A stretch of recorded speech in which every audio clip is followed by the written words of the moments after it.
when he decides to go.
Yes, people, what's going on?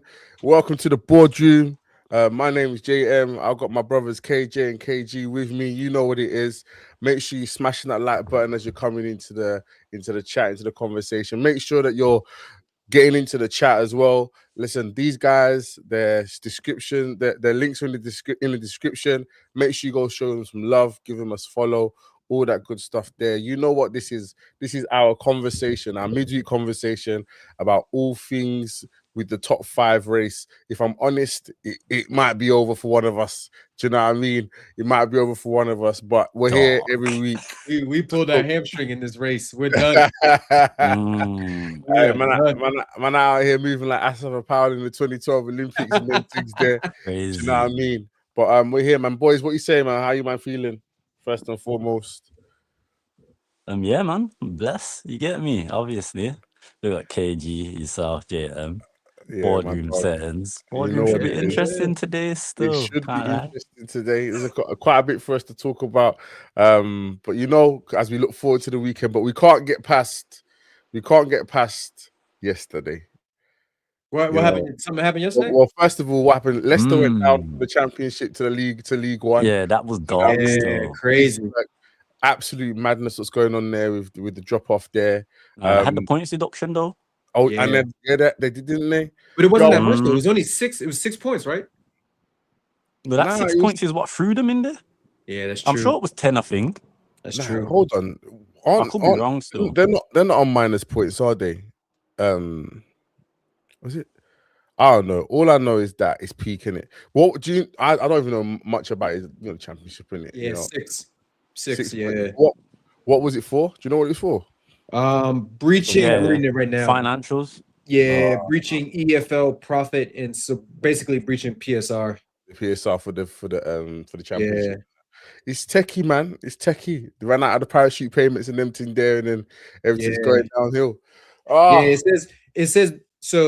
it says that they exceeded £180 million loss over 3 years. So I guess that's the threshold. Yeah, for down there. Yeah. But yo, we lose that in like a month. So I don't know what's going on with PSR.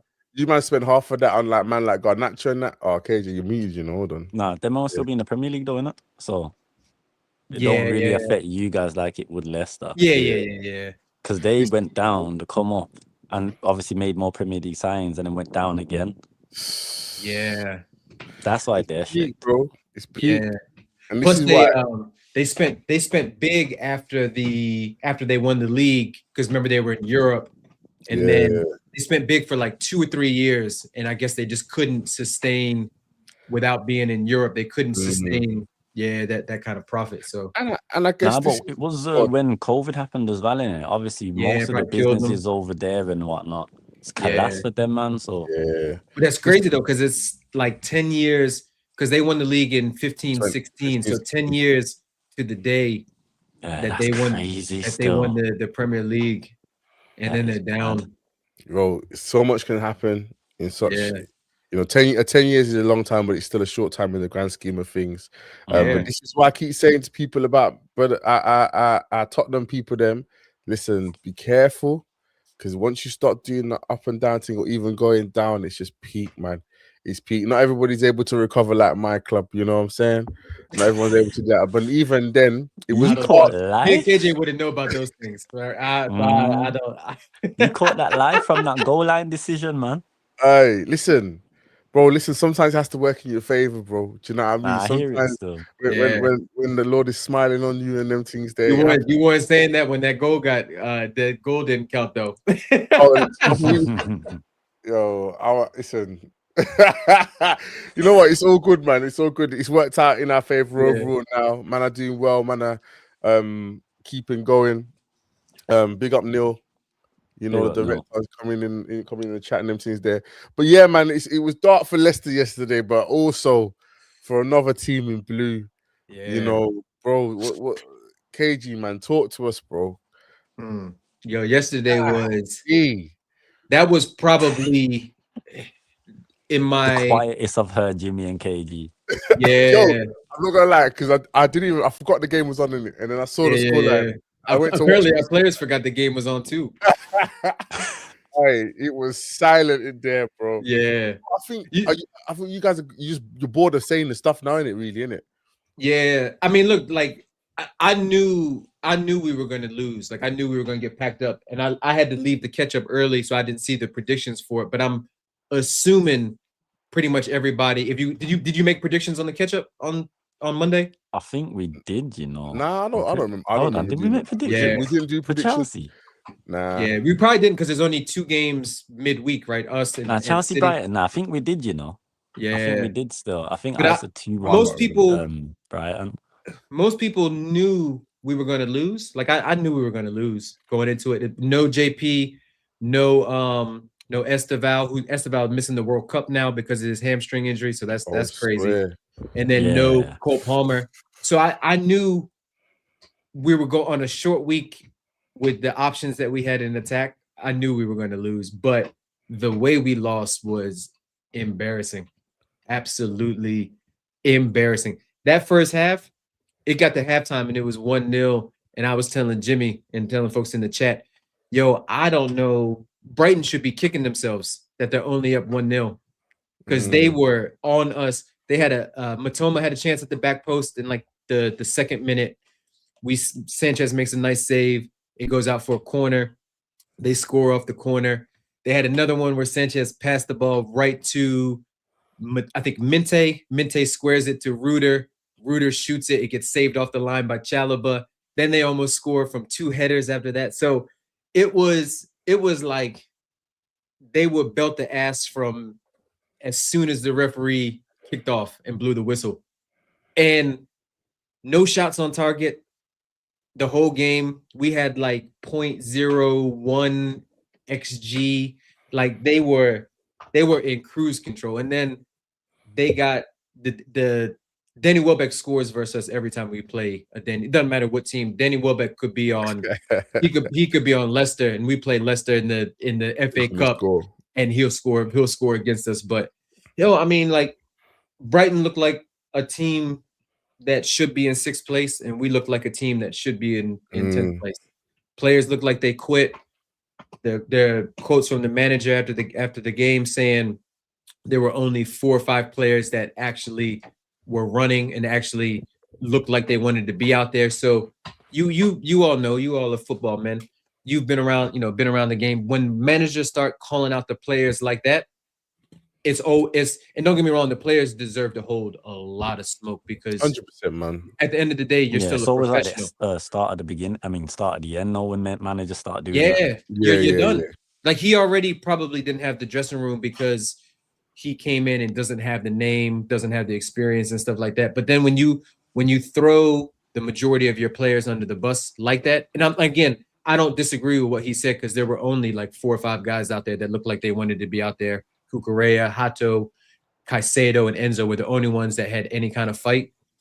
And yeah, that's a wrap. Like I fully expect somebody in the chat to drop a link saying that he's been sacked right now. Bro, we'll see. And even that, I feel like that's unfair considering, like, I don't know how true this is or not. KG, you can enlighten us in it.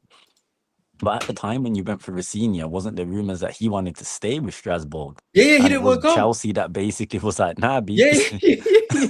Yo, KJ, he didn't want to come. He was like, yo, I'm in a good thing right now in Strasbourg. I got my team. I've been there for a while. We qualified for the next round of the Conference League for the knockouts and stuff like that. We're building a nice little thing here. But they were like, yo, we're gonna it's either you come to Chelsea or you're out. And he was like, swear down, it was like yeah, that. The yeah. blackboarding. No. I know. So he had no choice. So like it's hard to. Rossinha definitely deserves some of the blame because yesterday the game plan was terrible. Like we had 5 in the back and 2 DMs, and we still gave up like 20 shots. So the game plan was trash. The players didn't know where to go, but it doesn't excuse the players for poor passing, for poor link-up play, for brain dead moments, defending and stuff like that. But like I feel bad for him because he walked into a unwinnable situation, and like I said, he had to come to this situation because it was either you get your P45 and you're out of the project completely, or you come to Chelsea, get made to look like a fool because the job is bigger than you. And then the pressure of Chelsea. At that time when he came, we were in 4 competitions. We were in the semifinals of the Carabao Cup versus Arsenal. We were in the Champions League, and we still needed work to do in the Champions League. Obviously, the Prem, and then at that time, the FA Cup had just played our first game. So it was like, not only are you throwing an inexperienced manager into a bad situation where the other manager pretty much walked, or they parted ways, but you're throwing him into the busiest fixture congestion of the year with expectations and with a lot of work to do, with a squad that at the time was missing a lot of key players because at that time we were banged up with some injuries. So it's like there's nothing that he could have done other than do like a character job and just try to steady the ship. But yeah. That's the And case, I'm gonna tell you something about racist clubs. All of our clubs are racist. It's not just Chelsea. Like we might be more racist, but everybody got a little racismo in them. So he basically told him, be sacked now or be sacked after we've made a fool of you. Yeah, pretty much. But if he was doing all right at Strasbourg, though, like it's a general but remember, thing, man. Strasbourg don't have big, high quality caliber of players where none of them are gonna look on Rossinha like, what have you done in the game? Because the players at Strasbourg are all trying to make their way in the game themselves as players. Hence why he had a good thing going on with them. Whereas here at Chelsea, I feel like the players that have bought in are players that are either similar caliber or similar level of players that was at Strasbourg and actually are on board with the idea of Rossinha and understand it's going to be a process.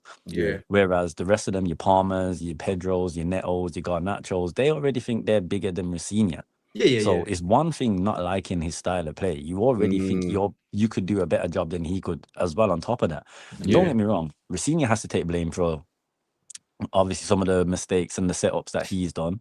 Players need to take accountability for themselves as well. I think 100%. It's a culmination of the mess Maresca was trying to let everyone know what was going on. And then they've said to Maresca, all right, you're talking all the problems, you get out. Rossinha, you come in, cover up the problems, even though they know they're existing, and let's see where we land come end of the season, basically. I didn't think you expected to be out of both, well, not the FA Cup yet, but I didn't think you expected to be out of probably...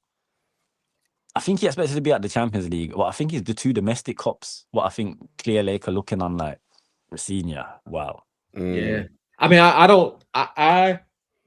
don't think we win on Sunday versus Leeds. I was gonna ask you. I was gonna wait till we get there because obviously it's a big game this weekend, and I'm just wondering, like, is there any scope for the season to be quote unquote saved through this FA Cup? You know, the fact of the matter is.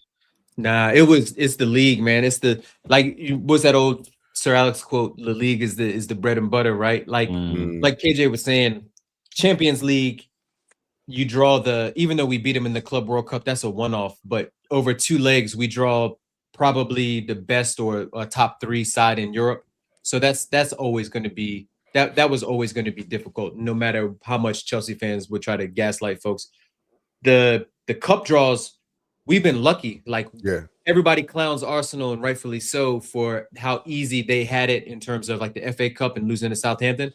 We haven't. This will be the first Premier League side that we've played. We've only played one other Premier League side, and that was Arsenal in both domestic cups. So we've had an easy run. We had Port Vale last time, right? The League One side that might be going down to League Two. So we've had a good run, but the FA Cup, even if we win the FA Cup, it can't save the disastrous end to the season in the league, because the league is what, if you ask people what before the season started, it was like what would be a good season for Chelsea, it would be quarterfinals of the Champions League. It would be 2 deep domestic runs, but the league position, we needed to close the gap between us, Liverpool, City, and Arsenal. And I'm not saying like being a title race, but like last year we were improvement. Yeah. Last year we on were the like outside, 20 points off of it, closer to like 12. And you look at how the season's shaken out in terms of like a points accumulation, right? It's going to be whoever wins this year will probably be less or around the same points that Liverpool had last year. But also keep in mind, Liverpool clinched the league early last year, so they were drunk for the last 4 or 5 Arsenal can games. only get a max of 85 points now.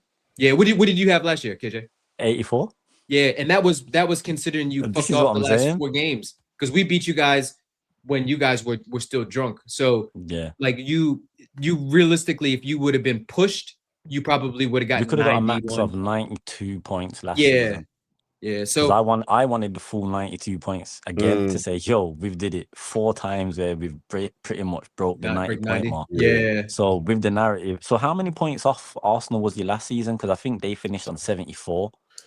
We had 66 or something, 66 or 67. Yeah, like mid 60s. So we were like 12, 13 points off. But I mean, don't get me wrong, like as much as we all hate Arsenal, we know Arsenal's squad and their project is much further along than Chelsea's squad, but still.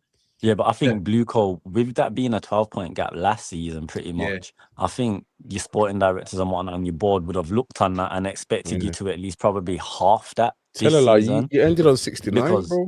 Yeah, 69 last year. Yeah, Arsenal were on 74, bro. So like this is what I'm saying. Yeah. So well, there you go. I would have expected them to probably see you either pushing them, if not halving even that 6.5 point swing that they had on you last season. This season. I said before the season started, I said we should be anywhere from 75 to 80 points, and then see wherever that puts us in the league. But that's fine, because sometimes league teams can overachieve in the league and they can be on a mad team where it's 95 points and stuff like that. But 75 to 80 points would have put us third, would have put us around top 4 easy, right? Even now, 75 points, you're guaranteed top 5. But man, it's a big failure. But you look at how the season has played out and transpired, right? The warning signs were there. We didn't strengthen enough in the summer window.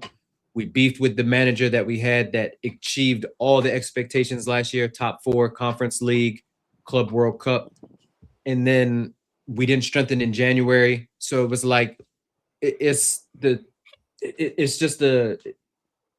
almost inevitable that the fall off would come. But the bad part is, it's just, things are just getting worse from a PR standpoint, getting worse from players saying shit, right? Enzo getting suspended, Cucurella saying stuff in the media, Gusto saying stuff in the media, and then all the PR stuff. So I'll be honest with you, Neil. We got 4 games left in the league. We got Forest, not this weekend coming up, but the weekend after. We got at Liverpool after that. Then we got Spurs at home, and then we go to Sunderland. I think there's a real possibility that we either lose or draw the Spurs. Spurs are like, I think that as well. I think we draw, even though I want to win, but I think we draw. Yeah, like look how Spurs played Brighton. Like Spurs should have beat Brighton, right? Brighton had their chances, and then they got the last minute equalizer, and we all celebrated because we all want to see Deji in the mud. We all want to see Jay from the cave in the mud. All the Spurs fans, but they should have gotten a result there, and then the same team that they just played just bopped us off the park. So yeah, I'm nervous about that game, and that game's three. There's 3 games before that game, so I'm like, yo, if we have the chance to kick Spurs while they're down and relegate Spurs, and we don't do it, we deserve to hold all the smoke. So.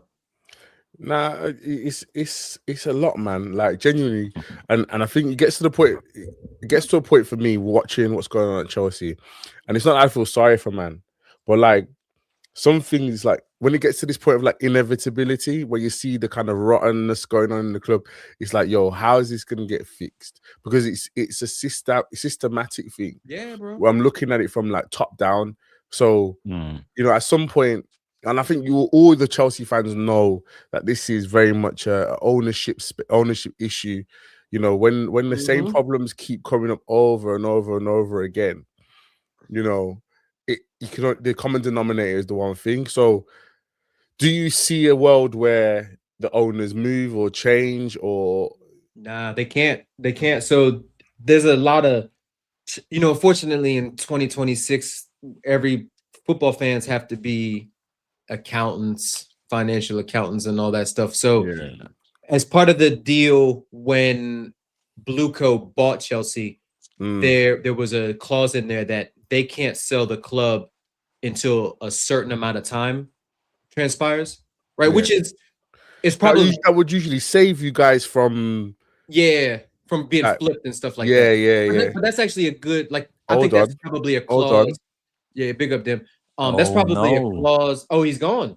Oh, no. I'm refreshing right now, but someone confirm that. Yeah, drop the link to confirm it. But that's I think that's a good thing in football, right? Because it prevents anybody from coming in, trying to raise the value and then flipping it real quick, because you don't want to put fans through that. But for us and how private equities work, so I'll be honest with you guys, private equity companies aren't allowed to buy sports clubs in America. Like, they're banned from buying clubs. So yeah, I don't see them selling anytime soon. Whether they have to tweak the model, whether they do it, then yeah, that's a big one. But apparently he's gone, bro. I'm trying to see if I I got it right here from Fabrizio. Oh, is he out? Yeah, sacked. Golly. I know. Have decided to sack them. I mean, look, even with the bad hand he's been dealt, you can't lose 6 out of 7 games in the business end of the season. You know, you can be slot and still keep your job in it. Yeah, that's true. That's true. But you know what though? But KJ, Slot has a little bit of credit. He has credit in the bank.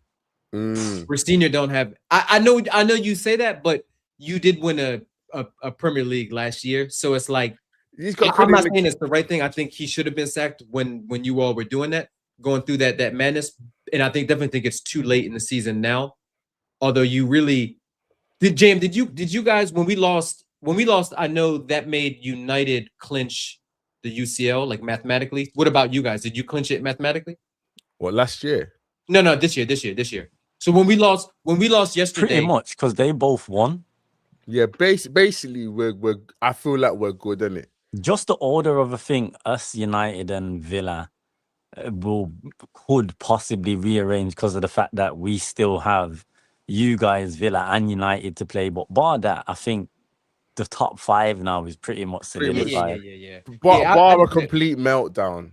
It's definitely. I just meant, KJ, I just meant like, mathematically. Like, when we lost yesterday, United mathematically clinched top 5. So wherever they stack up. But I figured, so we've played an extra game than both of you. Yeah. So I figured once you play your game in hand.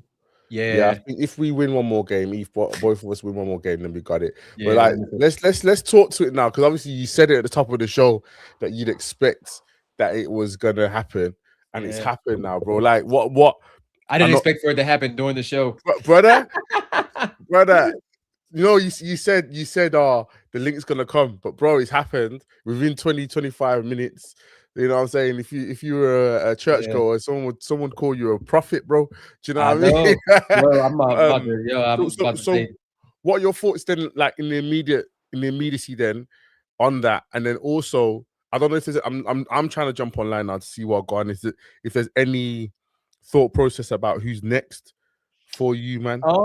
Yeah. So we were sacked, linked. bro. We were linked this morning because so apparently Rosinha didn't even address the team after the Brighton loss in the locker room. Jeez. So and then he saw them reports. Yeah, and then supposedly he shook all of the players' hand, everybody on the playing on the team and everybody on the staff. He shook their hands on the pitch after. So people were reading into it like that's probably his goodbye, his way of saying goodbye one last time.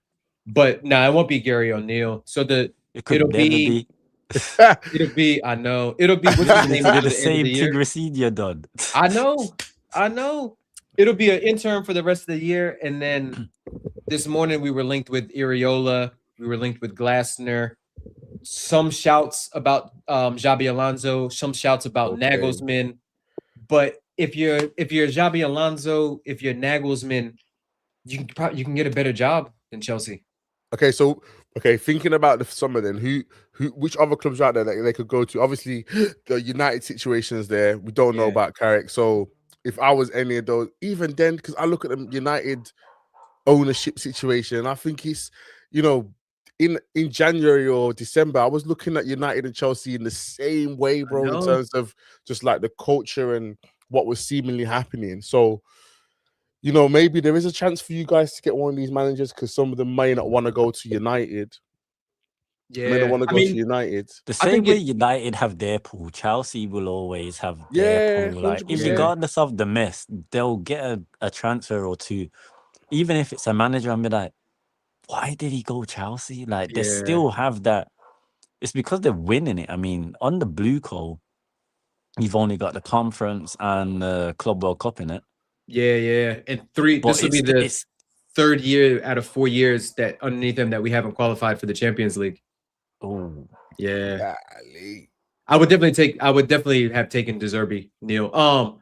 The thing is, I think it just depends, right? It depends on if Slot stays at Liverpool, which is looking likely. It depends on what United does. If United stays with Carrick, then that way our job gets pushed up a little bit more in terms of like there's just two big clubs that we don't have to compete with for a manager. Because if you're looking, like, think about it, if all three of those jobs were open and you're thinking about what the best situation to step into is, Liverpool's one.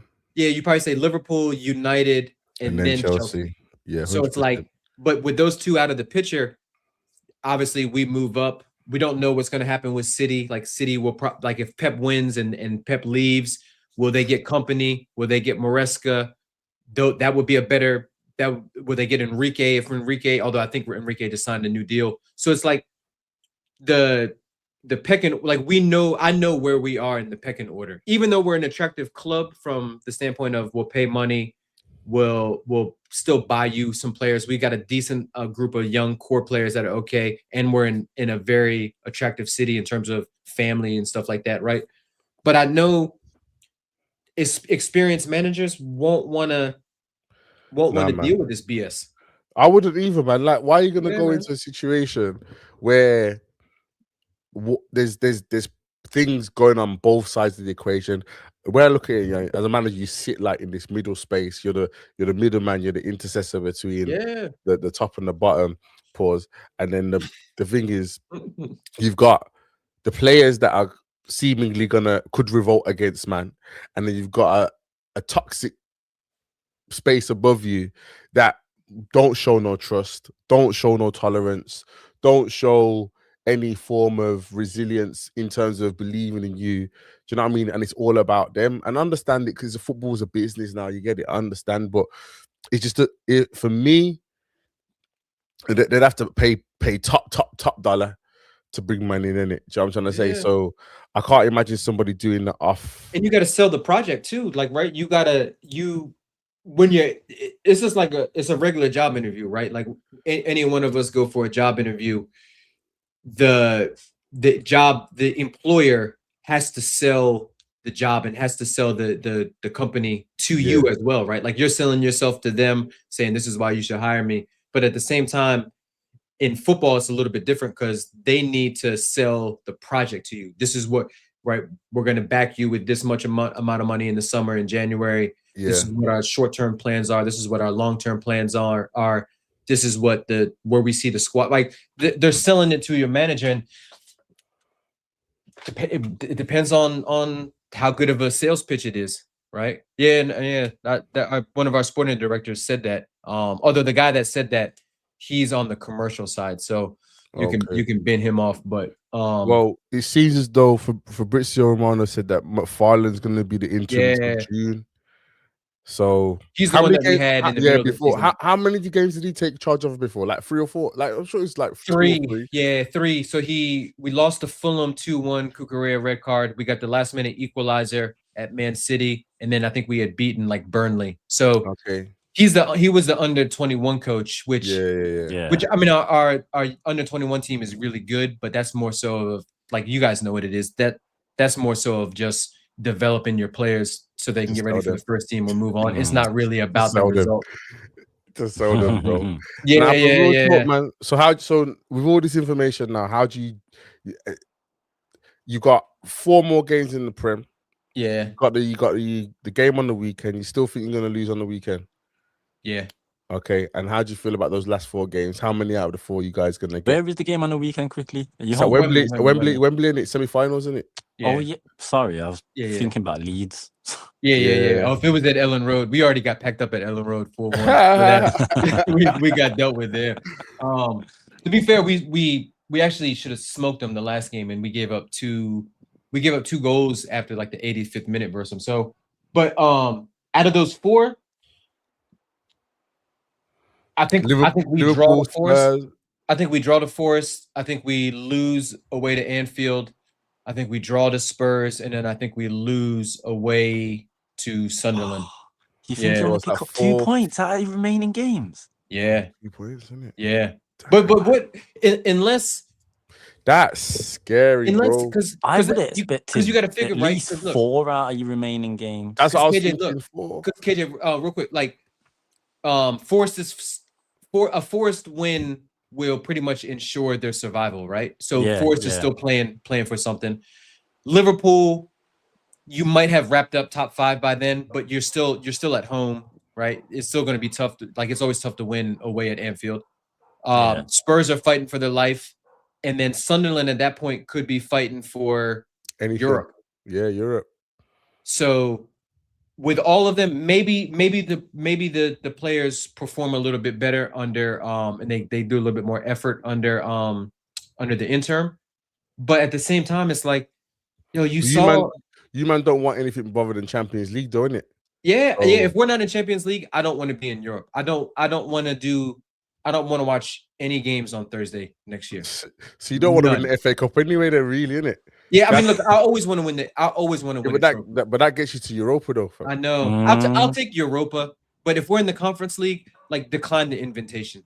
Don't 100%. Like decline it. Like, just and then take the punishment that UEFA does. Because what I read, what happened with us last time when we were in the Conference League, they said it cost us more money to play in the Conference League than it did that we got back from gate receipts, from match revenue and earnings and stuff like that. So. Yeah, because of how blood you're going to like the most far places in the continent, fam. Do you know what I mean? To play. We played in Kazakhstan. Do you get what I'm saying? You can't. So you have to like think about the operational costs of that. Yeah, man. So I understand. I didn't know you can. Yeah, but it's a club as massive as Chelsea. Yeah, like, bro. Let's be real. Even when they're hosting games to all these little teams, they're not even making nowhere near what they would make. Yeah, they don't. The games don't sell out. Friggin' in the Premier League or in the Champions League. And the only reason why we were in it last time was because we finished 6th under Poch, so that would have got us Europe. But because United won the FA Cup, they took our spot and then they bumped us down. So it was cool because for a second, because like, we've won everything that there is to win: Conference League, Europa League, Champions League, Club. Like, it completed all of it. But we don't want to be. I don't want to be in discussions with those teams. You may as well make it 2, man. I mean, if we get in there, we'll smoke it. Like, if we get into Europe, like, even with Europa League, like, we would have we would have done well. When last year when we were in it, I think we would have walked the Europa League. But yeah, man, it's you may as well have a double of the set in it. I know. It's doomsday, man. 2 Europas. It's doomsday. 2 conferences. Run it. It's grim, man. It's grim. You know. But yo, listen, before we move on to the next bit, big up people in the chat. Make sure you smashing the like button as well. Make sure you're giving these guys a follow. Listen, we've just been talking about all things Chelsea for about half an hour. KG is dark over there. Do you know what I mean? So listen, considering Azerbaijan women football supporters women football, he's been on smoke, you know. Azerbaijan women football, yo. Well, hey, big up yourself, man. That's crazy. Man's on smoking in the catch-up chat and everything as well. This is what I'm saying. 100%. But this is what I'm saying. This is the only comment that matters right now. But do you see that one right there? You know what I'm saying? But it's all good. Listen, it's sad, you know, because we started the Boardroom with this idea that this top 5 race was going to go down to the wire. To be fair, it was top 4 at the beginning. Now it's top 5. But, because we was all screaming for them coefficients initially. We were trying to get into the Villa winning the Europa League loophole, and now that's closed. So it's only closed for you, man. It's going to be open for somebody because Villa are winning the Europa League. I don't think you finished 5th, though. I don't think you finished 5th. I don't know, bro. I'm starting to think you don't finish 5th either. You know, what's the gap between you two? Guys? Listen, you man better hope. No one better hope we finish 3rd. You know.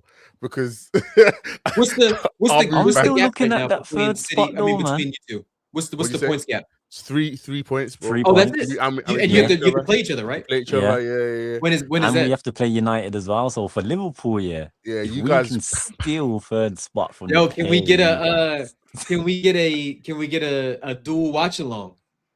Can we get maybe we can make it happen, man? What are you saying, KJ? But you know, but I'll be honest with you. There's probably not that much pressure on either one of your sides in that game compared to what it should have been. Because by then you both will probably have wrapped up top 5. So it's basically just like it's a kick around, fam. Do you know what I'm saying? Like it's the Liverpool game will be the weekend before the Europa final in my eyes as well. Yeah, because that's match week 37, isn't it? Man, I'll be focusing on that Europa, bro. Do you know what I'm saying? Like, yo, I'm where am I? You know, it will be like, it will be like last season, when we had already won the league and we played Chelsea and we was even celebrating Chelsea's goals. That's what it will be like for you, man. We was celebrating them man's goals last season. If top 5's wrapped up, Villa get top 5. Because I think if we win this weekend against Fulham, I think that's it there. Top 5's done. The gap, I don't see with the remaining games, 4 more games, that Brighton would be able to catch us on 11 points, bro. Do you know what I mean? That ain't happening. Yeah. Do you know what I'm saying? It wouldn't be happening. There's too many. Those guys play each other too much. So it's a chilling thing.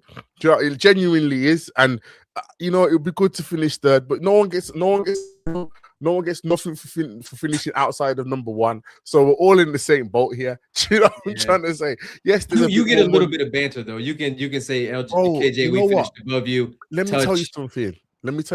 If Villa get 5th, get the Champions League organically, and then still win the Europa League. Yeah. No one can chat to me, bro. I've already got my moniker of the Princes of Europe ready to go, bro. Can't call ourselves the Kings of Europe because it's not the Champions League, so it's just the one below. Man, we were the Prince of Europe. You gotta simmer down a little bit. So man will have to refer to me as the Prince of Europe, bro. Do you know what I'm trying to say? The Prince not bad. That's not a bad one. It's not still. You can run it. So I'm just saying, like, at the end of the day, at this point, it's just like that whole idea of 3rd, 4th. I don't care now. I just want to get Champions League, bro. Yeah, I want to get it, and I want you to win that Europa. I want the silverware, bro. I want you to win. I just want to keep piling on Arsenal in it. Like, you win the Europa, like that's another team that can chat about European heritage. Yeah. Already can, but we can talk about it in the present day as well. You already can, but you know, because they say, it was before you was born. This, and that. They try, that's what I'm saying. Even though them like try claim the cup winners' cup, but still, it's mad to me, bro. At the end of the day, I just want that Europa League more than anything else, bro. That's what I'm trying to say. And I think, as I said, if we win on the weekend, I'll get into that properly later. When we win on the weekend, I think we can kind of just relax a little bit. Not relax, but just it's not as pressure. You can prioritize Europa. Yeah, man. You prioritize that Europa thing. Do you know what I'm trying to say? But where's the first leg at? It's, City Ground at their thing still. Oh, so that I was gonna say that benefits you guys, even though it's 100%, Forest still. Like it's still 100%. Where's the you know, where's when the Europa League final this year? Like what city is it? Turkey? Not Istanbul. Yeah. Where's the is that the Besiktas Stadium? Oh, okay. Yeah, Okay. that's where it is. So you know the league phase of the Europa. Yeah, that's like the same as the Champions League. Exactly the same as the UCL. So who finished higher at you and Forest? We did. We were second. Swear, I didn't even pay attention to the league. I don't even think. Respectfully, I understand. You get what I'm trying to say. I think that Forest. Nah, I always still want Villa to win though. Forest didn't get in the top 8. They had to do a playoff thing. Yeah. Oh, so they played the extra and naturally game. they've played an extra round of football on top of that as well. Like. Yo, we just did what we needed to do, bro. We did it last year in the UCL. You know, if there's one thing I say, Unai Emery knows European football, bro. Like, yeah, and that's why I'm backing you, man, even more. 100%. Like, one, you representing the city. If you, man, let Forest and them Nottingham Woodman pause, friggin' walk all over you. Yeah, stop. Bro, that's funny. I'm shook still. The other side of the draw, I don't even know who's on the other side of the draw, bro. That's how it's like some Braga and some other team. I can't remember. Yeah, Braga, Portuguese, and I remember I saw the score because Braga beat Betis. Braga, yeah. Decent though, you know. Yeah. They'll probably have some little techie ball. It's all right, man. It's all right. I believe in Unai, bro. I believe in the claret and blue. But anyway, let's get back onto the Prem now. KJ, bro, you know what I mean? Like, we're just chilling now. Do you know what I'm trying to say? Like, this from now on, I think this week, this conversation is just going to be about what we expect for the rest of what we expect for the rest of the season.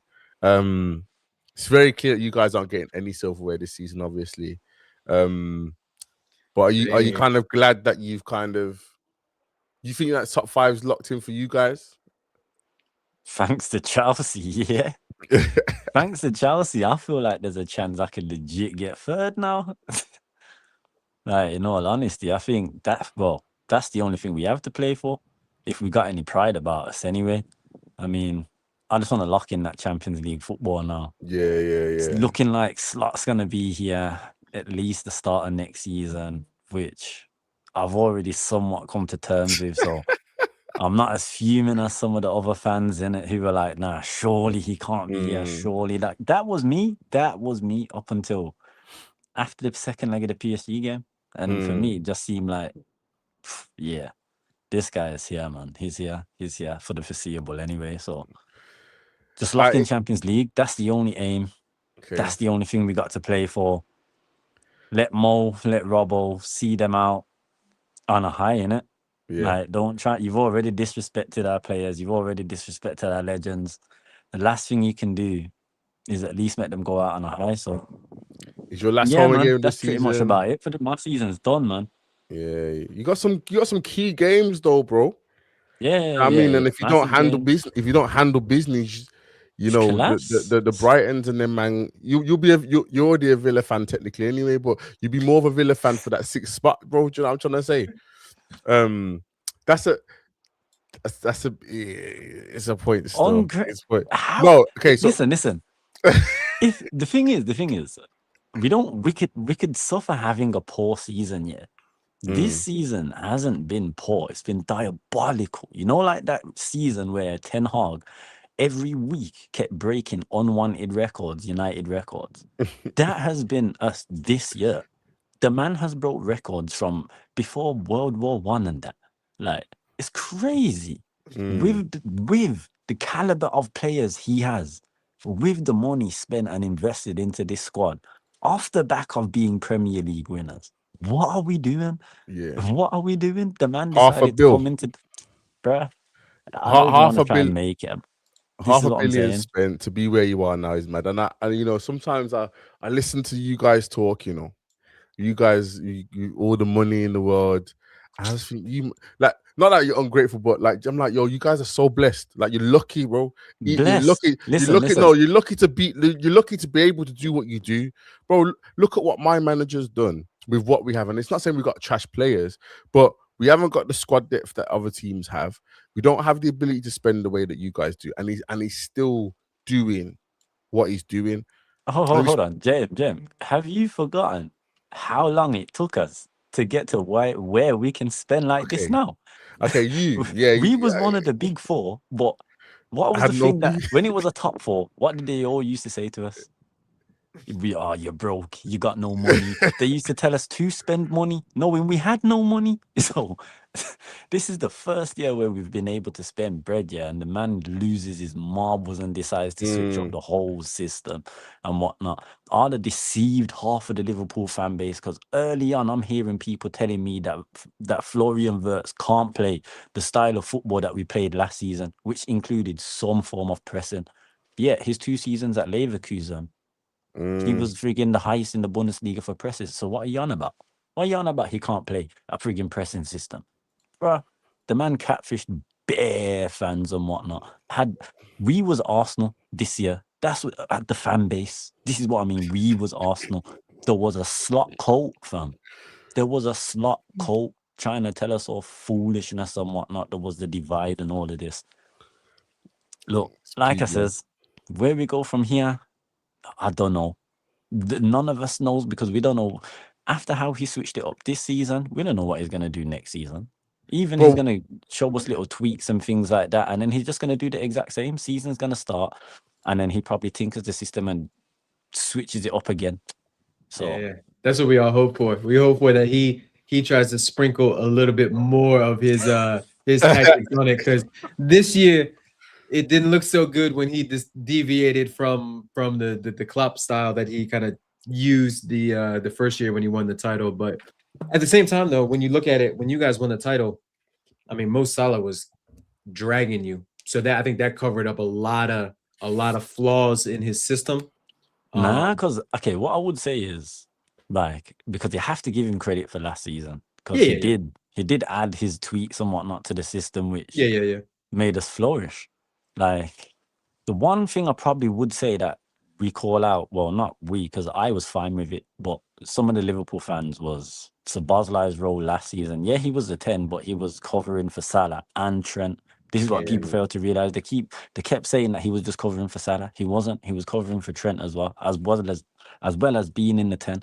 But his issue is when he was in the 10 and he's in the final third, he'd shoot when he should pass, and he'd pass when he should shoot. This season, he's actually he showed it in the PSG game back to old Szoboszlai. Other than that, this season, he's actually improved on that. He shoots when it's time to shoot and he passes when it's time to pass. Yeah. But the issue is we've got Wirtz now. So put him in the pivot, especially because McAllister's got no legs. Gravenberch, you give him this new role, and this new role has made him look like a totally different player. He's been poor. Drop the pair of them. Jones has been our second best midfielder. So Szoboszlai has been our best midfielder.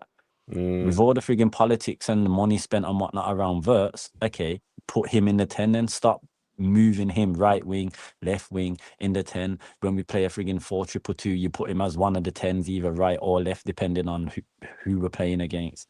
It's just, the whole thing is a mess from top to bottom. The board are split because half of the board want to continue on from basically what Klopp said and everything. And then you got the other side, which, to be fair, Edwards is actually on that side of things. And this is where I have my problem with Edwards. His contract is up, right? Is it Edwards' contract up? Next year. Next year, Edwards, Hughes, and Slot's contracts are up the end of next season. Woo! So, but this is where I have not the problem. Only had a three-year contract. Yeah, all three of them. So this is where I have the problem now.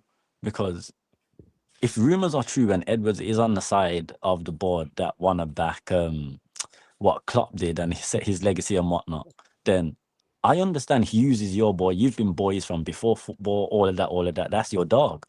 But Hughes is on the other side of the fence that loves Slot and whatnot. Bro, you can see you've bought your dog here, and he's making the whole thing a mess. Yeah. And just because he's your boy, you're not saying, yo, why is he still here? Like, how are you allowing Hughes to continue with Slot despite all these unbroken records, all these unwanted records, the poor form, the poor style of play, the everything? Like, this is why I have an issue with Edwards now, because like I said, rumors are saying that you're on the side that want him out and whatnot. So, bruh, you're his handler. So why are you not handling the situation? But you know what? I'll be honest with you though. Like, it could be worse, bro. You could not be in the Champions League spaces. Do you know what I'm trying to say? Like, Bro, I know. Why you look at me when you say it could be worse? What you say? Why you look at me when I'm just saying, innit? I'm just saying. Like, who was it? Neil said something earlier. He said like, if Slot if the thing finished the opposite way around in the last couple of years, where he came in for his first year, hit the top 5, obviously there's a drop off after Klopp, but then won the league the second season, you'd more than likely be happy, right? It would be more accepting, yeah. Okay, so do you feel like man just finished too early? Bro, the thing is, just quickly, yeah. Obviously, whether data driven team, yeah, squad, whatever you want to call it, innit? Why we turned down, because we interviewed a numerous amount of managers last season. When we announced that Klopp was going, one thing that we had in common with all the managers we turned down is they didn't play a Klopp style of football. Slot did. The data, the metrics, everything was adding up. They could see in the details that he was a tiny bit more defensively than Klopp was, but overall, in terms of how we wanted to play our football, he suited the club ethos, the club philosophy. How he's managed to deceive them, because if this is what Slot had in his mind this whole time, just lie to them on my CV, say I play Klopp ball, and then once I've landed the job, I'm doing my thing. Then I don't know. I genuinely don't know, because we're data ridden and data driven. Surely the same way you look at the upsides of everything is the same way you're going to have the downsides of it. And what are you seeing in the upsides that's making you say, okay, there's still more positives. The positives outweigh the negatives, because the rivals can't even see it. They're enjoying it. Furthermore, we have the lesser teams this season that are nearest towards the bottom of the league. They're the ones that have been gaining the most points on us this season, more than anything. Not the mid-table clubs, not the big clubs, Bar City. It's literally been the lesser teams. They're laughing at us. So what are you seeing in the metrics that's allowing you to say, yeah, this is the guy? You know what it is, bro, and I think KG alluded to it earlier, bro. We're less than a year removed from the man winning the league. I know. So it's like you guys have to, and I think this is why I think they're probably going to give him another year, bro, because they need to figure. And hear me from this space. If you're looking at like from a data perspective, they need to figure out which one of these years was the anomaly. Was the winning the league the anomaly, or is this? So do you get what I'm trying to say? They've got to figure out which one's which, bro. Yeah, they got two. What do you two think quickly is the anomaly out of the two seasons? Don't ask me. I'm a rival, blood. Year one. Year one. Boardroom in it. We're all board members right now for our respective clubs. So let's be objective here. What do you guys think is the anomaly? The first year one, 100%. Year one. The anomaly is as in the one that's the outlier, as in that's the one that's like not normal. I think this is more to type. I think this year for him is what he's more that's what Slot is. I don't think the first year was Slot. I think that was just the back end of. But you'd argue though that the first season wasn't the anomaly, because even the Feyenoord fans have been saying that the football we played this season is not what we played last season, is what he played there. Okay.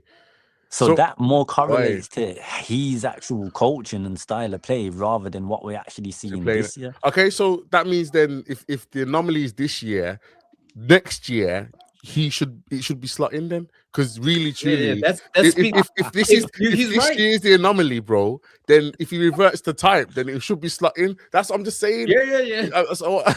Listen, he did the revert into type. Yeah, who did we play just then? Everton. Like what he did this season, he didn't revert to last season football. Like he's too. I think what happened, the fact that he probably didn't expect to win the Premier League last season. He probably expected Arsenal to, because he's looked on City. He disrespects City. I don't know why, but he's coming with some arrogance, and out of everyone, he respects Arsenal more than he respects City, which, in my mind, I don't understand why. Genuinely, but he does that with us and too. I think he always talks about Chelsea and about how we played good football and better than. I'm like, bro, what are you exactly like? He genuinely he respects Chelsea and Arsenal more than he respects City, which I don't understand, considering part of his philosophy is the control aspect that he likes to take, that he's even admitted when he joined Liverpool, that he likes to take from Pep.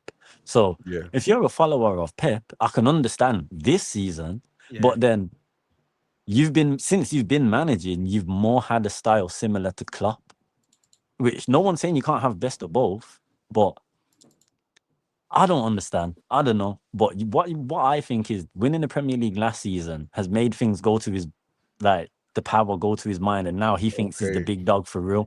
He thinks he can do what he wants, and things is just gonna work his way. Like, this is the Premier League. The man's a hypocrite too. All last season he was talking about he enjoys this style of play because we can play our style of play, which was what we played last season. Now this year, the man's moaning about how the Premier League don't like to play expansive football. I don't think any manager expected pretty much the whole of the Premier League to play this style of football. If anything, the lesser teams should be more at a shock, because it's the bigger teams and the mid-table teams that play more expansive compared to the ones that are always near the bottom of the league. Yeah. So it's a whole bunch of excuses, hypocrites. Bruh, just get him out, man. Just get him out. It makes me happy that he's at this point, it is personal beef, man. You see what the man's doing to my club. Oh man, you know what? It's all good. You know what? It's really nice just kind of sitting and listening to you guys and the turmoil that's happening. I know at the club, man. I just think about my club. You know, we had a little bit of a shaky couple months, you know, February, March. And in hindsight, when I think about it, it made sense. There was a lot of, we were missing players. We weren't winning games. It got a bit shaky, but, you know, in this whole talk of that anomalous behavior, I think we've reverted to type a little bit more in the last few weeks. We've seen our players come back, and we've seen the coherence kind of come back. And I've seen Unai Emery's quality as a manager coming through again. Do you know what I mean? I know we nearly mashed it up on the weekend. Like, I don't know if you man have watched that game. Because obviously KJ was watching his game. Yeah. I know what KJ was doing. Brother, Mandem tried to give the game away, and I blame that on Jadon Sancho anyway. Do you know what I mean? Every chance that Sunderland had, he gave the ball away. So hopefully, you know, we deal with that. But outside of that, Aston Villa are starting to play the ball that we started to do at the start of the season, and things are looking comfortable. And you know, it's just nice that, you know, I got a good manager that knows what he's doing, and he's seemingly happy. I do wonder what will happen if we win the Europa League. Will he feel like his job is done? That's a question that I have for the off season. Oh, so you mean like, will somebody poach him? Well, if the right club poaches him, or a certain type of club poaches him, will he feel like he's done what he's needed to do for Villa? Because when he first came in, he said he wants a European trophy. Didn't specify which one, but he said he wants to get a trophy for us. So I wonder. I just wonder if I can't envision him leaving when knowing that you'll be in the Champions League next year. Oh, no. Like, what if another Champions League team comes in for him, bro? Do you know what I mean? What if the likes of... But it'd have to be a big... I mean, Unai Emery got a lot of credit control in the bank. Yeah. So it would have to be somebody... It'd have to be somebody big. Somebody big in Spain. Somebody big in England. We won't go after him, but... I don't think he'd leave us for you, man. Like, he's got so much control at Villa, bro. He's got so much control.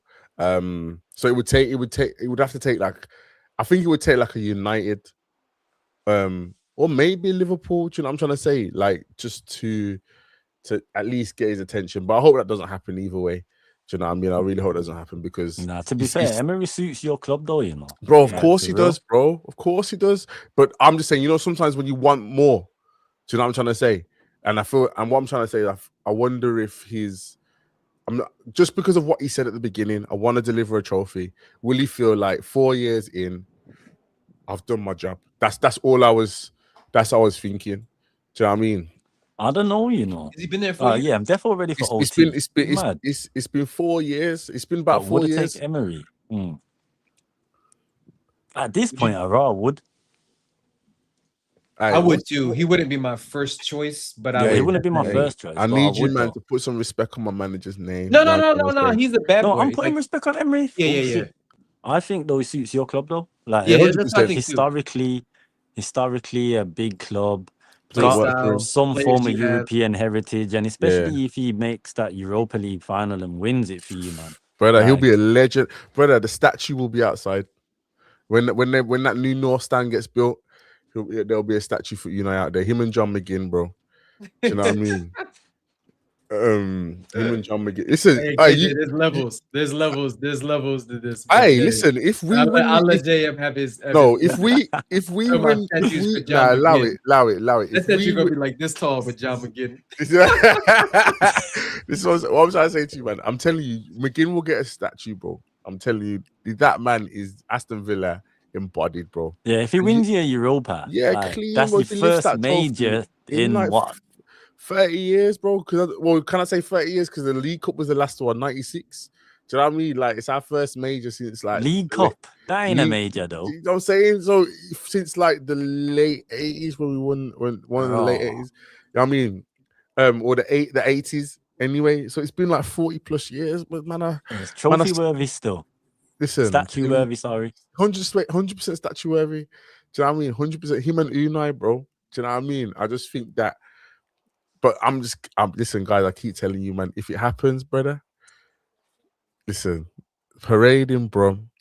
That night, the night of the win, it's happening. Yeah, Villa Park's gonna be going off, mad, all through Aston's gonna be mad.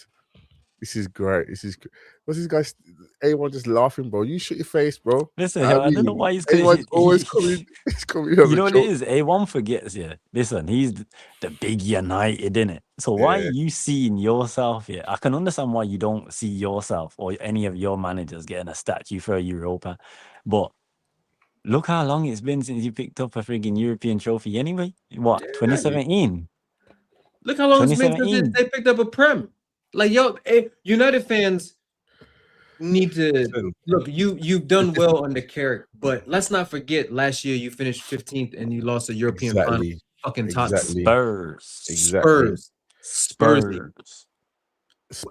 team with no Maddison, a Spurs team with no Kulusevski, a depleted Spurs team with their manager with 1 foot out the door. Look, you deserve credit for where you are in the league this year, but we're not going to forget about last year where you finished. You kept Angie saying alive this year.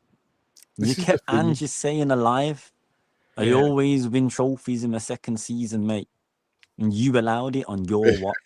A1, fall back. Yeah, brother. Yeah, it's a mad thing, man. You born United, and they have to be careful. They don't end up like Arsenal fans as well. Do you know what I mean? That's why they're getting vexed at a potential statue for Emery if he wins Villa. A Europa League. Happy, bro. Listen, just check your mirrors, man. Do you know what I mean? When we you get know that what I mean? Football changes fast, man. Look at last year, 15th. Now you're 3rd. We were 4th. Now we'll probably be like 9th. Aston, what did Villa finish last year? 6th. 6th, yeah. Now you're looking at a European title. You're looking at a trophy. You're looking at top 5 or top 4 comfortably. Yo, football. Look, KJ had won the league last year. Spent $500 million in the summer, and now they're 5th and keeping slots. So football football changes quick, man. Football. Yeah, man. Football changes quick. But one thing I'll say is that I am pleased with Aston Villa's progression over the years, and that's one thing that, you know, as much as there was fans that were calling for Unai's neck in like it will for Unai to get sacked in like Feb and that. Well, crazy. He's coming. He came in. We were 17th when he took over from Gerrard. That same year, he qualified for Conference League. Next year, he qualified for Champions League. Pushed PSG to the brink in the quarterfinals at Champions League. Still qualified for Europa League, literally by goal difference. And this year, we're ticking on, man. So it's listen, I'm just ready, man. I'm ready for all to happen, man. I don't even want to give much time to this because we spoke about it a lot on Monday. But just a nod to, especially because the game tonight, City Burnley. Do we think City go top by the end of this evening? Yeah. By the end of the season. By the end of this evening. Yeah. Go top tonight. Yeah. Do you think it's a 4-1 thing? 4-1. I don't think. I think it's 3-0. I don't think Burnley score. City's defense looks. I know they gave up the goal versus Arsenal, but it was really. But the one thing about City, the one thing about City is when they're in this type of ascendancy and it's this end of the season, they always give a one moment throughout games where it will make you be like, oh, yeah, could it? And that's why I'm giving Burnley that one goal, because if anything, I could see Burnley going 1-0 up, and then City just like, thank you. That's what we want. Where's it at? Is that the Etihad? No, it's at Turf Moor. But Burnley, I think are down, right? Like I think they're mathematically relegated it's already. Not confirmed yet. It'll be today. But they pretty much know. It's like when Wolves got confirmed the other day. It was like, all right, mathematically, but in their mind, you knew they were. Burnley, if they lose today, it's mathematically over. It's over. Yeah, it's over because it'll be like they need 12. They'll be like 30 points. Yeah. So man, that's talking about 9-0 City. You know, the thing is, at this point, right? Are you cheering on your nearest rivals? Yo, hey, I respect it still. If it's lesser of the two evils, I'm on that. Yeah. All right, man. I'm saying Wolves, Burnley, West Ham. I think Spurs. I really want Spurs to go down. You know. I know. I think Azerbaijan's a Spurs fan. You know. I want West Ham to go down, man. After they kick Burton out the FA Cup, it's time for them to go on. Nah, man, we need that West Ham Millwall thing next season, bro. In the Championship. Go in the Championship. You know what I mean? I think it won't. If Spurs go down, it won't hit them until like the first game next year in the Championship, and they're like, "Yo, we are like, yeah." I mean, it just it's when they go. They'll be by far the biggest club to be relegated from the first division, like in the modern era, like as big as Villa, Villa went down, bro. It was big when Villa went down, Leeds, in it, because didn't Leeds qualify for Champions League? Harry Duke and them, man. You know what it is though, like Spurs. Even though all of us probably agree that Spurs don't deserve to be in the Big Six, you know what I mean? Just because they finished in top 4 for all them years and they got to a Champions League final and all that stuff, but at the same time, it's like. From a financial status of where Spurs are, like the big stadium, the big, you know what I mean? Like it's just, man, it's just. I was thinking about that, you know. I was thinking about that on a logistical perspective, based on like even their deals with like the NFL and that, bro. Like that's like a few more. That ain't gonna be gone though, you know. No, it's not. It's still gonna be there, but it's not gonna be as easy though because like think about how there's more games, so there's more weeks, bro, that are going to be accounted for in the league, bro. So obviously the NFL they're still going to have it there, but it's not, they're going to have less time. Yeah, but Championship finishes before the Prem. Starts before the Prem though as well. Yeah, that's the only issue. It starts before the Prem. No, but remember, the NFL's not, but the NFL happens in like, the games are happening in September, October. Like it's in the season. It's not at the end or the beginning. Yeah, international breaks. That's when that international. To be fair though, they might have 1 and 2 games in that international break, bro. Do you think the international break affects the Championship, brother? Sometimes it does. Sometimes. Huh? Yeah. What do you mean? For what? What do you mean? What, blood? yo, Man says for them, what? Do you know half of these teams, half of these international teams have I'll play dear got man that are played in the different championship, you know. Yeah, I Like, hear it. I hear it. But now I'm just like, yo, I'm just like, listen, even that part, they have to get the concerts in, man, because they're gonna leave. They'll move the championship games because I guarantee the concerts in the NFL make more money for Spurs than match receipts from Spurs Millwall. Hey, bro, I watched the video earlier, literally talking about it. They're saying that the money that Spurs got last season for the TV rights is in the share from the share that they got from the Premiership like amount. It's like it's more than what the whole Championship teams get from their TV deal, bro. yeah, it is. It's peak. You don't want to go down, bro. They don't want to go But down. the thing about Spurs is because they run so well as well, yeah, they're all right for one season in the championship. That means though they have to bounce back, like have to. There's no it's one of the hardest leagues, because if they don't, they'll get hit with the same sanctions that Leicester got hit with this year. 100%. But that's what because Villa when we were in the Champions, that's what we were kind of struggling with, bro, because all of our finances kind of got mashed up because we didn't go back up straight away. Do you know what I'm trying to say? Man, we're on the brink of collapsing, fam. Yeah, it'll be interesting to see who they hold on to player wise. Listen, them relegation. I think it will come down to a case of who wants to stay, because they'll obviously want to. Well, De Zerbi will obviously have his players that he'll want to keep, and De Zerbi said, "Look, if we go down, I'm here." Innit? So that's a good thing that they've at least got someone that they can build behind and know that they got going into the season ahead, whether that be in the Premier League or Championship. But man, the issue is them wages, bro. Man are gonna be like, yo. It's not the wages though, because they're all right for a season. They're all right for a season. Oh, because of the parachute payment. Because of not even the parachute payment, because they just run well financially. The issue is the mentality of the players who want to stay, because there's gonna be a lot, if not half, of that squad that are gonna be gone because they want to be playing Premiership football minimum. Then half those players. Then you got the ones that want to be playing some form of European football. You're gonna have the ones that want to play Champions League, and that's it. You're gonna have the other ones that are open to the rest of the European competitions, and then whatever's left is what you got to work with. And by that, then you might have players who you wanted to ship off this season if you was in the Premier League, but now you're in the Champions League. I mean, Championship, and he might not be of the quality, but he's one of the few men that want to stay. That's going to be a whole nother, like, let's say, for example, you Ben Davis, for example, Championship football, he's going to be like, oh, well, I'm not on my bike anymore. Yeah. Like, they're going to renew my deal, even if it's another year now. I ain't leaving on a free. I'll be here because they're going to need me. Yeah. But they'll probably lose Romero, Van de Ven, Xavi Simmons, Kulusevski. Yeah. Which, like, don't get me wrong, if they keep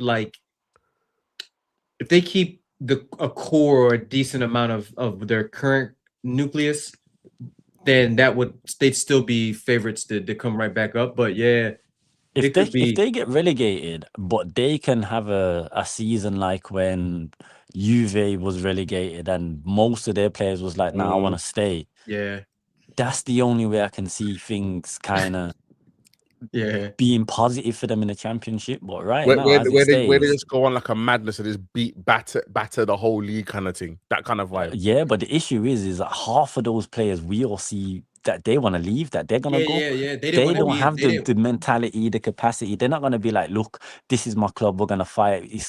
We're a bigger club naturally anyway, so we should be battering these. Yeah, they ain't built for the war, man. They weren't up for the relegation fight. So are they up to get promoted when you got to play? Was it 46 games in the Championship? Yeah, it's like 46 games, bro. Yeah, plus the extra. Do they still have the extra cup games? Yeah. They still have their own cup. Yeah, the Johnston's paint. What's that cup again, JM? It's basically the same thing. It's basically the same thing. They just renamed it. It's the same thing. Yo, chat, I almost called him out, KJ. I almost called him out. He was like, what's it? Oh, Yo, listen, we're far removed from that now. You know what he was gonna say? He was gonna say the Papa John's trophy because I think that's what it is now. Yeah. All right, listen. End of the day, yeah, I think Spurs play. I think Spurs. Yeah, I don't. I think it's peak for them. Here's a question for you guys as we kind of like wrap up with it. 3 players from Spurs that you would take for your club if you would take any in the summer. Ooh. Based on what you need right now. I know one for KJ, 100%. Kudus. Now I'll say mine eventually, but I'm waiting for KJ's one. Oh, you're asking me first. I thought KG was going. No, KG's going first. 3 players. You want me to go first? Yeah, KG go first, man. They're your rivals, isn't it? They're not really like you have to beat somebody to be a rival, but they could beat us in a few weeks. So I need to pipe down. I need to know my role real quick. I take Bergval, I'd take Kudus, and I'd take Romero, to be honest with you. Yes. You need that kind of person at the back. Yeah. He's a good defender still. Yeah. He might be a bit rash sometimes and whatnot, but you need that could be a thing because he's at Spurs, isn't it? Yeah. I'd like to see him in a different environment. Yeah. See how he would if he would get that out of his game. Maybe Enzo's there, the Argentinian, they can be best friends. Best friends and stuff like that. So Garnacho, although Argentinians don't fuck with Garnacho, so who knows? But that's who I would take. Tell me, man. I'd take Bergval because he's seriously underrated, man. Bergval's a baller. Yeah, he's a good player. Even Archie Gray's a good player too. I like Archie Gray as well. So I'd take Bergval. I'd take Van der Ven, and I'd take Spence. Okay. Would you play him on the right? Who's Spence? Yeah. Spence was my first choice right back last summer. We went and got Frimpong, but if you asked me who I wanted, I said Spence. Yeah. He's definitely a better right back than Frimpong. Yeah. Well, who'd you take, Jam? Brother, I'm taking. I would take De Zerbi too. So if you want to throw in the manager, you could throw in De Zerbi. We looked at De Zerbi. Like we interviewed De Zerbi last summer. Like people don't know that, but we were talking to De Zerbi too. So that was part of the reason why Maresca last interview, man. Like you thought Maresca was bad in terms of what he said. We're just chatting. We're just chatting to all different types of gal. Well, we already had the main joint, so it's mad. I would take Jed Spence. Obviously, I need another right back straight away, like immediately. Yeah. I would take Kudus. And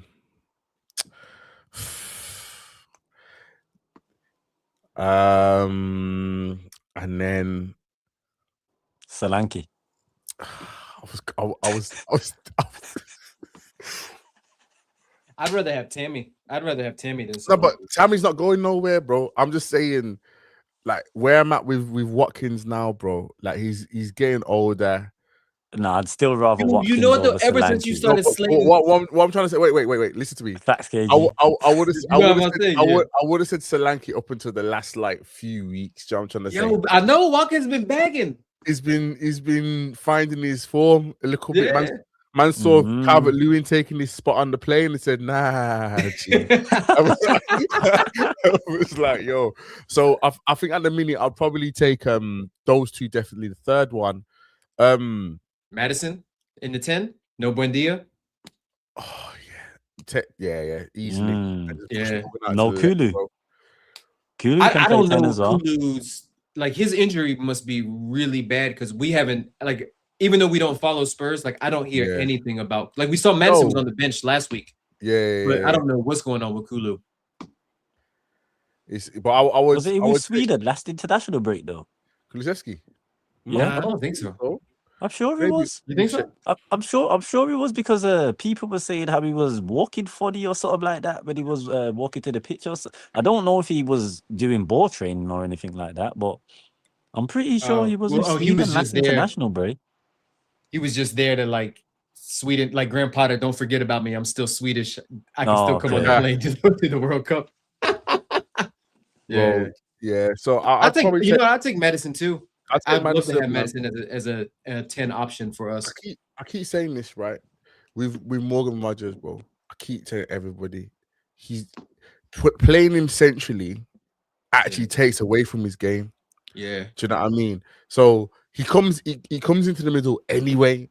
But if you play him on the left, sometimes they'll forget about him and he just kind of drifts in, and he's a lot more dangerous that way. Whether he's actually centrally the 10, like that's his position, takes away from his game. He can't really drift the way that he wants to drift. You want to know why I don't think that takes away from his game? Because I feel like that's where Rodgers needs to improve his game. Okay. In his movement. Because 10s don't just stand in one spot and then orchestrate from there. 10s pick up all the half spaces and orchestrate from all the half spaces. Now, Rodgers is a powerful runner. He's a good dribbler on the ball as well. Yeah, definitely. Like, he's not your best dribbler, but he's good enough where he can dribble past 2-3 man. So saying that, I'd like to see like his second and third man off the ball runs into not necessarily runs, but just movement into those little spaces. Because that's when I feel like he could thrive even more from the 10. I hear what you're saying, and that might be part of how Emery likes to play his system in it. He probably don't want, when he plays Rodgers in the 10, he probably don't want Rodgers doing that, because I see it with Buendia. When Buendia plays the 10, I see him doing what I feel like Rodgers should be doing in the 10. Now that could be because he's a busybody, man. He's just a busybody, but he does the right things, but the execution ain't there, bro. It's just like this guy, the ball will just bounce off his knee or something stupid like that. Do you know what I'm trying to say? Like, but I hear what he's saying. I hear what he's saying, but that's why I said I don't know if Rodgers is a 10 though. Sometimes I don't think he's a 10. I think he's an inside forward. I think he's a support striker. Yeah. But this is everyone keeps saying, "Oh, he's a 10." I'm like, he's not a 10, bro. Yeah, and this is what I'm saying. Like, even for like England, it's that Bruno position conversation, isn't it? Same thing about Bruno, because Bruno's not necessarily a 10, but what I would say is he's in the mold of a support striker. Yeah. But the support striker that has the license to drop deep, collect the ball, carry the ball, play the ball, like it's just positionless a little bit. Support strikers are pretty much what interchange with your 10s. Yeah. When you're playing a direct 9 and not no false 9 or your 9.5, like what United were playing, like crazy. Yeah, I actually think he suits a club like Villa better than a club like Chelsea, Liverpool, in terms of when I think of Morgan Rodgers and I think of his best attributes, I think of him running with the ball at pace. Bro. And I think of coaching it out of him. Yeah, and I think of the counter. And I just think bigger clubs when you're Liverpool, when you're Chelsea, when you're City, Arsenal, you're gonna have the ball the majority of the time. So that space to run into isn't gonna be there as much. So can Morgan Rodgers, because you're right, he's not a 10, like he's not a play off the half turn, pick up the final ball. Like he's more of, you get him the ball in space, let him drive at the defense, because we all know that's like the most dangerous. Your defense is vulnerable when somebody's driving with the ball at you, and that causes problems. But I mean, but at the same time, though, can you is he talented enough? Yes, to see him at least be given that opportunity in a traditional, like as a traditional 10. So maybe he can do it. Maybe he can evolve his game. He's still young. I think KJ said something. He said something, bro. Like, you've seen snippets of it in his game, just not enough of it. The consistency. But you know what it is? I think part of it is the fact that I don't think he's surrounded by enough ball players, bro. Like to kind of play. You think? No, bro. I don't think. Well, especially when Tielemans was out of the game, bro. Like the link up play that you kind of need. You need certain types of players that see the game that you see. Like I watch Villa every single week. I watch Morgan Rodgers. I see him move. And I see that them man don't see the game how he does, innit? Do you know what I'm trying to say? So when he's trying to do like the quick passing, getting into small space, tight spaces, I'll take the ball on, but you ain't gonna pass me the ball. You know what I'm trying to say? But I think with more ball players, I think he'll get there. And I think that's what we need to improve on, because the kind of game you want to play, you can't play that with Ollie Watkins there. Do you know what I'm trying to say? You can't play that when you've got as great as John McGinn is, he's not that kind of player. Do you know what I'm trying to say? And especially when we had stupid Evan Gessand. Anyway, let's not talk about that, man. I don't even know who was after him first. Yeah, and you snatched it from them.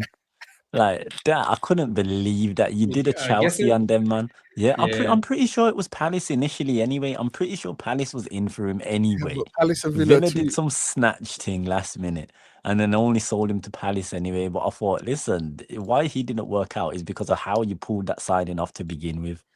Listen, and I think he's always gonna be grateful to Villa for getting him out of that mud. You know what I mean? But I think, and this is why I say as much as people say he'll leave, I don't know if he's gonna leave. I think we'll give him a better contract because I think he's seen what happened to Jack Grealish. If you go to a certain type of club, they'll coach the best parts of your game out of you, potentially. Yeah, but also he probably also sees if he looks at Grealish, he probably sees 300K a week, treble, 3 in a row. Maybe was Grealish there to catch like the back end pause of the 4 in a row. So, like I think eventually he will leave, no matter how well and how solidified. I need one more season of him at least. Yeah. He's definitely there next year because we've been linked with him, and if he chose to leave Villa, looking at Champions League, to come to us, then you'd be like, Morgan, what you doing, bro? Like, stay that 1 year, and you could and if you have a good year, you do well in the Champions League, you can probably go to a better club than Chelsea.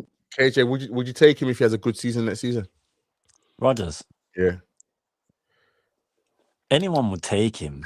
Yeah. Like, I just don't feel like on the slot, that's what it is. I don't look at specific profiles because he's shown me the type of profiles that he wants. Like, like I said, I have all these debates with Liverpool. He'd be good under Xabi Alonso in that back. Like in Xabi Alonso's 5-3-2 or 4-3-4-3. I think under Xabi, he would be used like how he used Hoffman at Leverkusen. Like I say, everybody would take him because he's a quality player. Solid, man. Solid. And you know what? I'm glad. Hopefully the Allison youth that we bought starts coming through next season as well, and then we go from there.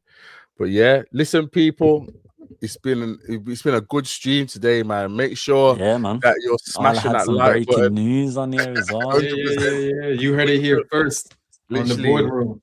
Big up to the chat for letting us know that as well. Make sure you smash that like button. If you're watching it live, you're watching on the playback, make sure you're smashing that like button. Make sure you're giving these guys a follow as well. Subscribe to the channel. It's all free. Doesn't cost nothing, so do it. Big up to my brothers KG and KJ. KJ, you know the job that you have to do, man. Who's the director of the chat today, man? Neil's been 3 weeks in a row. Yeah, Neil's been cleaning up, but Azerbaijan, Yo, you know, I didn't even know he was a Spurs fan, you know, but today his comments and that showed me he's a Spurs fan. Even though your team are going down, big up to you, director of the chat today. Big up to everybody that joins us every single week. You know what it is. We'll be here next week. Big up Neil, man. Big up everybody, man. Ken, KG's a Chelsea fan, by the way. JM, I think he was asking you who do you follow. I'm Liverpool. KG's Chelsea. KJ's Liverpool. KG's Chelsea. You can see that little flag in the background, that little staff in the background. Above the little I mean, but he's not really trying to. I got Man Cave pending for next season, man. Nah, it's all right, man. It's all right. But listen, man, everybody chat. Thank you so much. Next week, same time, same place. You know what it is. This is the boardroom. Big up to everybody. Peace and love. Blessings.